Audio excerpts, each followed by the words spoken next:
বাজেটে ব্যবসায়ীদের চাওয়া বাস্তবায়ন করতে গেলে অন্তত 1 লাখ কোটি টাকা রাজস্ব হারাবে সরকার। এমসিসিআই ও ফিকির সঙ্গে প্রাক বাজেট আলোচনায় কথা বলেন এনবিআর চেয়ারম্যান আব্দুর রহমান খান। জানান, এখনো বড় চ্যালেঞ্জ কর ফাঁকি প্রতিরোধ করা।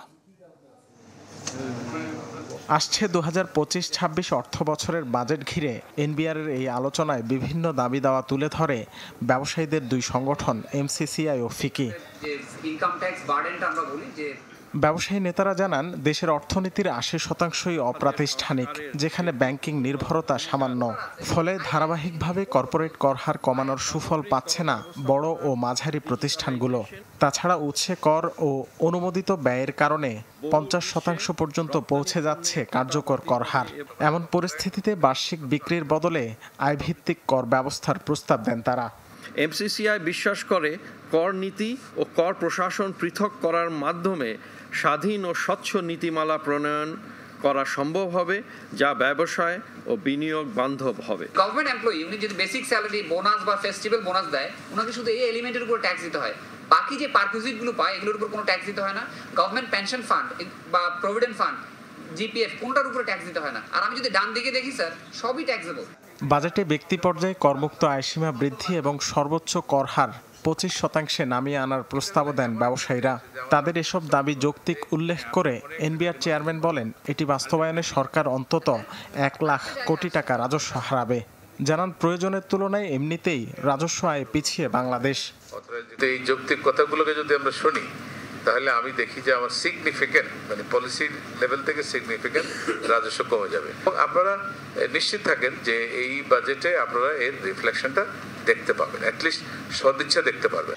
এনবিআরের সবশেষ তথ্য অনুযায়ী চলতি অর্থ বছরের প্রথম 6 মাসে লক্ষ্যমাত্রার চেয়ে রাজস্ব আহরণ ঘাটতি প্রায় 58,000 কোটি টাকা।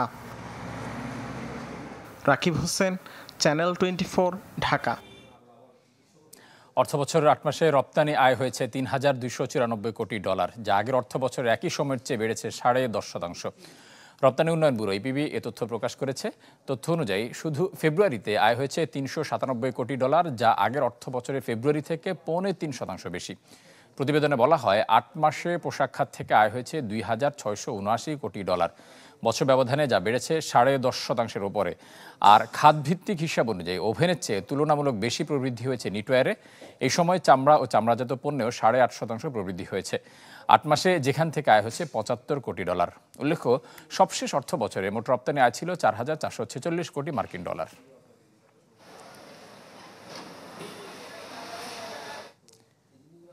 প্রশ্নবিদ্ধ ব্যাংকগুলো পরিচালকদের না সরিয়ে কেবল পর্ষদে বদল আনলেই সম্ভব নয় উপযুক্ত সংস্কার।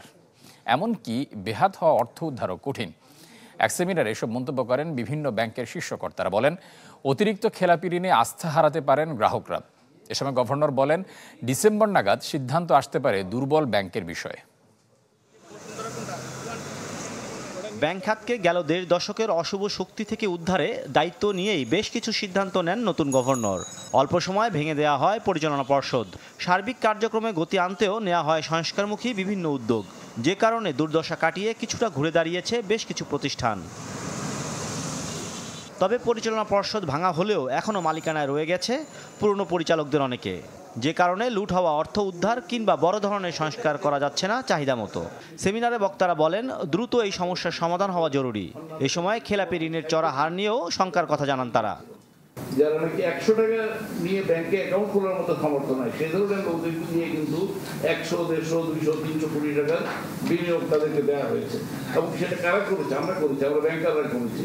আমাদেরকে এই সমস্ত জায়গাতে অ্যাড্রেস করতে হবে, ব্যাংকের বোর্ডকে অ্যাড্রেস করতে হবে। মালিককে এখনো তো সেই তারাই তো বসে আছে মালিকানা। এই সেপারেশনটা ইমিডিয়েটলি করা দরকার। এটা আমাদের লিগ্যাল হেল্প দরকার। ল অলরেডি আছে, যে লগুলো আছে, ধরেন আমরা জানি যে 10% উপরে ওনারশিপ ইজ নট অ্যালাউড। আপনাদের সবাই ব্যাংকের কিন্তু আমরা জানি যে এটা একটা problem. Clear indication that there is excess ownership over 10%, which needs to be immediately liquidated. আমরা সারা জীবন জানি 3 লক্ষ কোটি, 2.5 লক্ষ কোটি সংখ্যা একটা মনে হচ্ছে আকাশ থেকে পড়ছে এবং এক একজন আমরা সব বলে দিচ্ছি। 5 লক্ষ কোটি হিসাবটাই বা কে করলো, কিভাবে করলো? এর আগে একটা হিসাব আসলো প্রতি বছর এত বিলিয়ন ডলার বাইরে চলে যেত। আমার মনে হয় আমাদের এজ এ জাতি আর একটু ম্যাচিউর প্রজ্ঞাবান হইতে চিন্তা করা উচিত এবং এই জাতীয় কথাগুলি বলা উচিত। অনুষ্ঠানে ব্যাংকের মালিকানা পরিবর্তনের বিষয় সংশ্লিষ্ট প্রতিষ্ঠানকে যাচাই বাছাই করে প্রয়োজনীয় উদ্যোগ নেওয়ার পরামর্শ দেন গভর্নর। এ সময় ডলারের দর, IMF এর ঋণ নিয়েও কথা বলেন তিনি। জানান, চলতি বছরের ডিসেম্বর নাগাদ সিদ্ধান্ত আসতে পারে দুর্বল ব্যাংকগুলোর বিষয়ে। ব্যাংক কর্তৃপক্ষ তার এগেন্সে পেন নিয়ে আসতেই পারে এবং সেটাকে অফসেট করে তার মালিকানাকে শূন্য করে দিতে পারে। যেমন ইসলামিক ব্যাংকের ক্ষেত্রে এখানে যদি তারা 30-40-50 কোটি টাকা নিয়ে থাকে এবং তাদের সেখানে 70-80% শেয়ার থাকে, তো শেয়ারের ভ্যালু তো 70-80 কোটি টাকা হবে না, কাজে অটোমেটিক্যালি জিরো হয়ে যাবে তাদের শেয়ার। সেটা আমরা অবশ্যই করব। এই সময় এজেন্ট ব্যাংক নিয়ে দ্রুত নতুন সিদ্ধান্তের কথাও বলেন তিনি। 50% of the agents. Masum Mia, channel 24, Dhaka. ব্যাংকগুলোর নগদ জমা সংরক্ষণ CRR 0.50% পয়েন্ট কমিয়েছে বাংলাদেশ ব্যাংক। ফলে এখন থেকে দৈনিক 3% হারে তা সংরক্ষণ করতে হবে। মঙ্গলবার বাংলাদেশ ব্যাংকের মুদ্রানীতি বিভাগের প্রজ্ঞাপনে এই তথ্য জানানো হয়। বলা হয়, 5 মার্চ থেকে ব্যাংকগুলোকে দ্বি-সাপ্তাহিক ভিত্তিতে মোট তলবি ও মেয়াদি দায়ের ন্যূনতম 4% এবং দৈনিক ভিত্তিতে ন্যূনতম 3% নগদ জমা রাখতে হবে। এর আগে দৈনিক ভিত্তিতে ন্যূনতম 3.5% নগদ জমা রাখতে হতো। 3 মাসের ব্যবধানে দেশের ব্যাংক খাতে প্রভিশন ঘাটতি বেড়েছে দ্বিগুণ। ডিসেম্বর শেষে যা ছাড়িয়েছে 1,06,000 কোটি টাকা। এই সময় রাষ্ট্রীয় মালিকানাধীন ব্যাংকগুলোতে এই ঘাটতি প্রায় 58,000 আর বেসরকারি খাতের ব্যাংকগুলোতে প্রায় 49,000 কোটি। ব্যাংক ব্যবস্থার ঋণের মান অনুযায়ী নির্ধারিত পরিমাণের নিরাপত্তা সঞ্চিতি বা প্রভিশনের অর্থ সংরক্ষণ করতে হয় ব্যাংকগুলোকে। ঋণের বিপরীতে ব্যাংকের পরিচালনা মুনাফা থেকে এই অর্থ সংরক্ষণ করতে হয়। এর মধ্যে সন্দেহজনক খেলাপি ঋণে 50% আর মন্দ ঋণে শতভাগ অর্থ প্রভিশনের বাধ্যবাধকতা রয়েছে। ব্যাংক খাতে অনিয়ম জালিয়াতির বড় ছাপ পড়েছে এই প্রভিশন সংরক্ষণের ক্ষেত্রেও। বাংলাদেশ ব্যাংকের হিসাবে ডিসেম্বর শেষে দেশের ব্যাংক খাতে প্রভিশন ঘাটতি দাঁড়িয়েছে 1,06,000 কোটি টাকার বেশি। এক প্রান্তিকে অর্থাৎ 3 মাসে যা বেড়েছে 50,000 কোটি টাকারও বেশি। শ্রেণীকৃত ঋণের পরিমাণ দ্বিগুণেরও বেশি বৃদ্ধি পাবে, স্বাভাবিকভাবেই প্রভিশনও সেই জিওমেট্রিক্যালি বৃদ্ধি পাবে।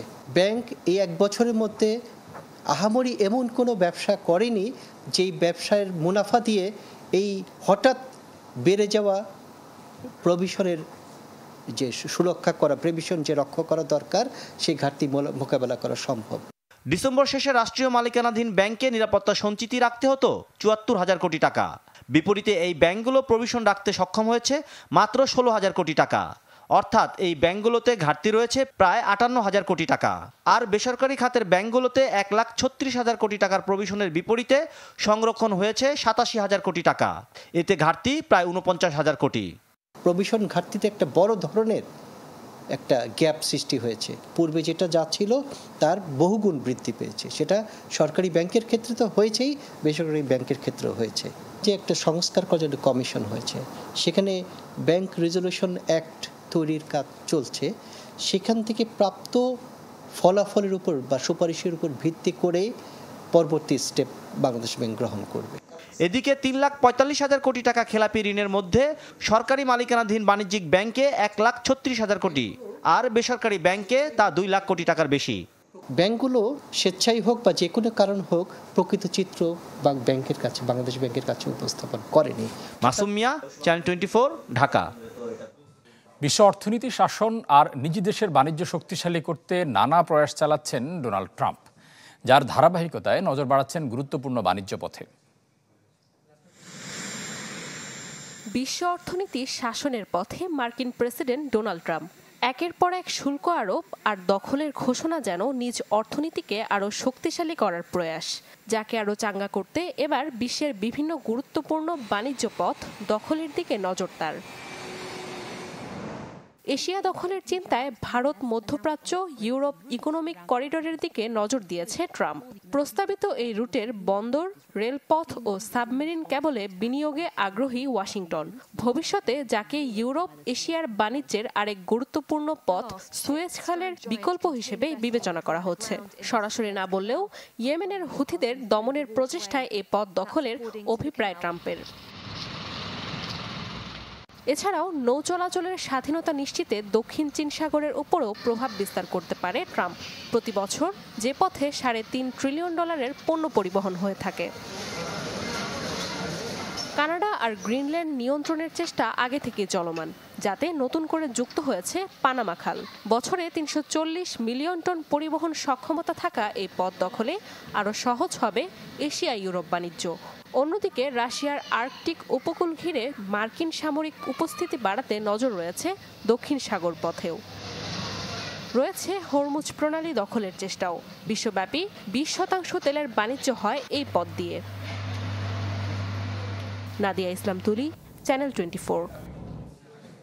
দেশের ৮.৫ কোটি গ্রাহকের ডিজিটাল সেবা দিতে গ্রামীণফোন নিয়ে এসেছে মাইজিপি অ্যাপ, যা ব্যবহারে কমবে ব্যয়, সাশ্রয় হবে সময়ও। প্রযুক্তির ব্যবহারে সহজ হয়েছে প্রতিদিনের জীবন, বেড়েছে জীবনযাত্রার মান। হাতের মুঠোয় থাকা স্মার্টফোনে মিলছে তাবৎ দুনিয়ার তথ্য। স্মার্টফোনে ডেটার ব্যবহার যেমন বাড়ছে, তেমনি বাড়ছে ব্যয়ও। বাংলাদেশে গ্রামীণফোনের গ্রাহক প্রায় ৮.৫ কোটি, যাদের কম খরচে ইন্টারনেট সেবা দেওয়ার লক্ষ্যে তাই মনোযোগী গ্রামীণফোন। ডিজিটাল যুগের সাথে তাল মিলিয়ে নতুন সব ফিচার আনছে দেশের পুরনো মোবাইল অপারেটর গ্রামীণফোন। আনা হয়েছে ডিজিটাল সেবা মাইজিপি অ্যাপ। সংশ্লিষ্টরা বলছেন, গ্রাহকদের ঝক্কি কমাবে নতুন এই অ্যাপ, যার মাধ্যমে কম সময়ে করা যাবে মোবাইল রিচার্জ, পরিশোধ করা যাবে বিভিন্ন পরিষেবার বিল, কেনা যাবে মোবাইল ফোনের মিনিট, SMS সহ ইন্টারনেট প্যাক। গিফট হিসেবে এসব পাঠানো যাবে প্রিয়জনকেও। মাইজিপি দিয়ে আমরা অনেক বান্ডেল গিফট করতে পারি, অনেক ফ্রেন্ড সার্কেল থাকে, অল ওভার মানে বলা যায় অনেক সুযোগ সুবিধা আছে এটার ভিতরে আর কি। এই অ্যাপের মাধ্যমে আমরা বিভিন্ন ফিচার সেকশন যেই জায়গাগুলো আছে, যেমন হচ্ছে চরকি, তারপরে বায়োস্কোপ, এইগুলো হচ্ছে খুব কম সময়ে কিনতে পাচ্ছি। অ্যাপে রয়েছে এক্সক্লুসিভ বিনোদনের সব ফিচার, এক্সপ্লোর সেকশন, যেখানে কম খরচে গ্রাহকরা দেখতে পারবেন সিনেমা, ওয়েব সিরিজ, নাটক। সরাসরি দেখা যাবে ক্রিকেট, ফুটবল সহ জনপ্রিয় সব খেলা। রয়েছে গেমস খেলার অপশনও, আর চাইলেই পাওয়া যাবে দেশ বিদেশের নানা সংবাদের আপডেট। অ্যাপ দিয়ে আমি সুযোগ সুবিধা পাইতেছি, রিসার্চ করতে পারতেছি, বিভিন্ন কাজে ব্যবহার করতে পারতেছি, বিদ্যুৎ বিল দিতে পারতেছি। নামাজের সময়, সেহরির সময়, ইফতারের সময়, এই সময়সূচিগুলো আমি আসলে খুব তাড়াতাড়ি জানতে পারি। তারপর ধরো বিভিন্ন ধরনের গেমস, কোনো মুভি আসলো কিনা নতুন, যেমন বায়োস্কোপের ওখানে একটা নোটিফিকেশন আমরা পাই। অনেকগুলো বিল পরিশোধ করা যায়, যার জন্য আমার লাইনে গিয়ে দাঁড়াতে হচ্ছে না। এটা আসলেই অনেক বড় একটা সুবিধা। মাইজিপি অ্যাপের মাধ্যমে পাওয়া যাবে গ্রামীণফোনের ৯৯% সেবা। ইন্টারনেট কিনলে থাকছে ক্যাশব্যাক বা ডেটা বোনাসের অফার। রয়েছে রিওয়ার্ড পয়েন্টও, যা ব্যবহার করে নেওয়া যাবে ফ্রি ইন্টারনেট, SMS ও অন্যান্য প্যাকেজ। নাদিয়া ইসলাম তুলি, channel 24, Dhaka. Mercantile bank PLC business 24 এর এখনকার এজেন্টটুকুই। সঙ্গে থাকার জন্য ধন্যবাদ সবাইকে।